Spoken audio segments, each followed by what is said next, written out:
আসসালামু আলাইকুম। আমি চুয়াডাঙ্গা কেদারগঞ্জ পাড়া ৩ নম্বর ওয়ার্ডের বাসিন্দা মোহাম্মদ দেলোয়ার হোসেন। আমি চুয়াডাঙ্গা মেয়র মহোদয়ের দৃষ্টি আকর্ষণ করছি। প্রায় ৪ দিন যাবৎ আমাদের এলাকার ময়লা উঠাচ্ছে না।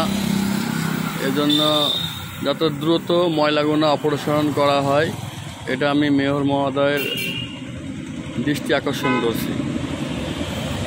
এখানে যত ময়লার স্তূপ জমা হয়েছে, এই ময়লাগুলো না ওঠানোর কারণে ৩-৪ দিন ধরে এটা অনেক পচে দুর্গন্ধ হচ্ছে। আর তার পাশাপাশি প্রচুর পরিমাণে মশা মাছি উপদ্রব। আর এটা যদি দ্রুত অপসারণ না করা হয়, তাহলে অনেক রোগ জীবাণু এবং মানুষের অনেক দুর্ভোগ।